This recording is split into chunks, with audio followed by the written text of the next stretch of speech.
sorry. I'll try harder. Hey, I'm just here to give you a The little Polygamist bit Review, in my a words. suggestion of something you can watch. So, you know, when I find something, I always let y'all know.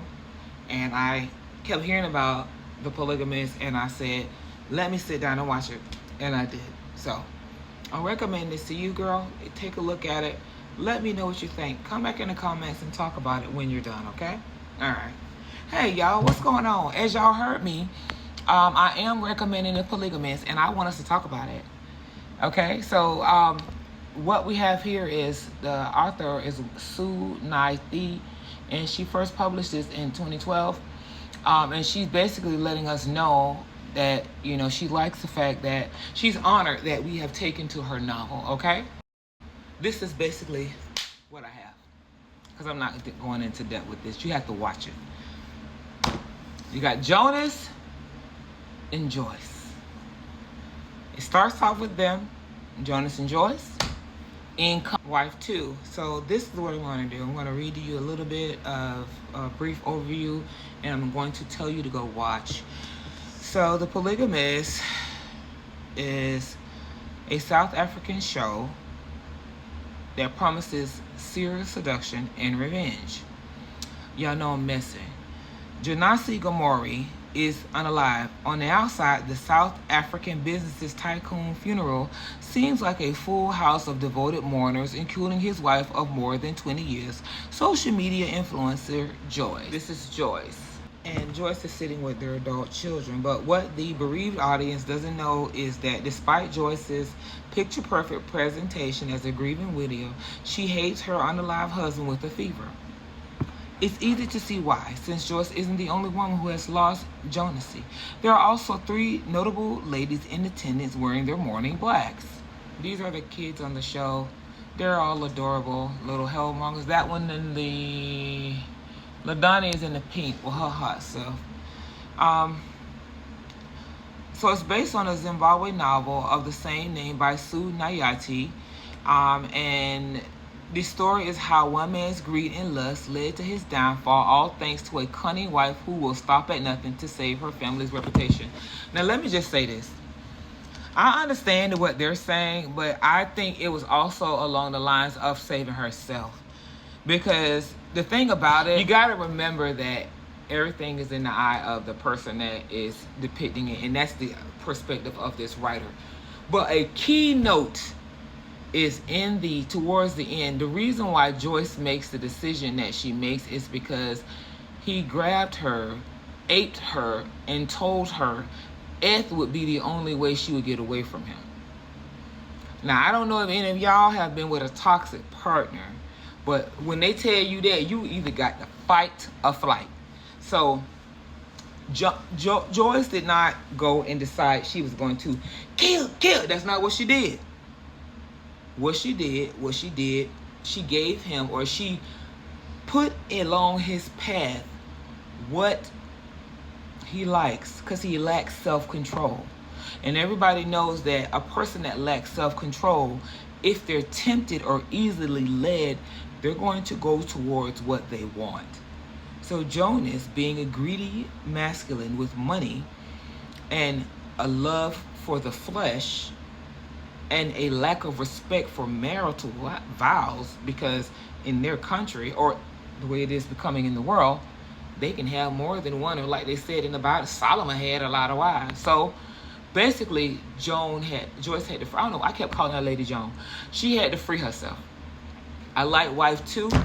Wife two handled herself amazingly, because, well, wife two, to me personally, put herself in the situation. She went into the situation. She, you know, everybody knows that don't nobody like a bone but a dog. If you take a fat dump with big cheeks, which, you know, most men today go crazy for cheeks. Men go so crazy for cheeks that women are buying cheeks. Dad, don't you get up there. Women are buying cheeks to catch the masculine attention. So she walked in there with them cheeks, and she, you know how a woman act like she dropped something on the ground and she, oh, excuse me, let me get that. Bent over in his face. Baby, she was bending over for the next couple of years, okay? And then the most manipulative, but also the most vulnerable, was Essie. because Essie was the woman that had known him the longest, but had stayed in the background. Essie, to me personally, was the master enabler, because everybody knows that when you have, I don't know if y'all been in a narcissistic relationship, but when you've been with a person that's narcissistic, he never leaves you alone. He always comes back. He can go 4-5 rounds out there. I don't give a damn how long it take. He always come back. Okay? They always do. It could be 6 months. It could be a year. That motherfucker gonna call you and act like he just stopped talking to you the day before. So anyway, so basically the show is an on the edge of your seat show. Every other episode there's game banging, there's deception, there's everything that you want, and there's a plot, and there's also strong female character roles that masterminded to be safe, meaning he got what he wanted, but they got what they wanted. Every one of the women ended up with a home. Every one of them had some form of stability they had gained from laying up with him. So at the end of the day, Jonas did what he did, but Jonas provided for those women. So you have to look at it like this, because you know how they say the men in America, I don't want to say this wrong, you can't have all the women if you can't take care of them. He completely contradicts that, because it's not like he was stepping to you and asking for free cats. He was coming with a wallet, and he was taking care of any cat that he chose. So the problem was, when you're with a narcissistic individual and you fall in love with them, I don't know about y'all, but when a person loves somebody, their heart is affected by everything that person do. And so, like Joyce said at the end when she leaned in that casket, you can't break my heart no more. Now, I don't know how y'all feel about that, but you have to be careful of who you tangle your heart with, because see, Joyce was really innocent. He manipulated himself to her because Joyce came from an upstanding parental background, and he knew that he could profit from her. Wife 2, like I said before, I like her, that's my girl, but she was definitely in it for the money, and she was greedy. But she didn't count on him having good D, an animalistic instinct that when he sought you out, you couldn't tell him no, and mind control. So that's a pretty powerful thing. You got a good wallet, mind control. He was in good shape. You know, he was, every other episode he was tearing them, knocking them down and busting them loose. But he got taken down by the same thing that he was led by, which is lust. So that's all I'm gonna tell you. I like the characters. I absolutely enjoyed every episode. There are 22 episodes. It's one season, 30 minutes each. Do the math. I'm not doing it for you, but it rounds up to about 7 hours of your life. If you're looking for something to watch, go watch it. Come back and tell me about it, okay? That's all I'm saying. It opens up with Joyce. It ends with Joyce. But Joyce, I can't think of the second wife name. We're going to call her wife 2. I liked her. I like the wife too. I like the Essie too. And I really, y'all going to look at me like I'm crazy, but I like the LaDonna too. Because LaDonna, at the end, LaDonna treated his ass the same way these little young girls that they treat these men who be around here begging them for money, begging them for cat, and they like, what? LaDonna said she used what she got to get what she wanted, and when she could not get what she wanted, which was, she liked the ex too. She liked to do the nasty too, but he was sick. She wouldn't take nothing for his sickness.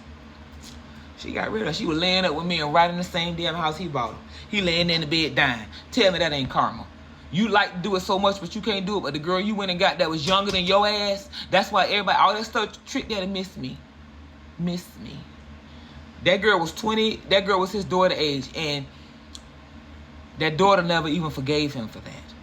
Basically, he ended up dying the same, like in a very not good way. Karma. So you go on out there and mess around with them people that's younger than half your years. But I'm gonna tell you this: at the end of your life, when you need somebody to wipe your ass, ask yourself if that person that's 20, 30 years younger than you gonna be wiping your ass. This baby girl 4-1. That's all I'm saying, because y'all know I had to be ratchet with it. Love y'all.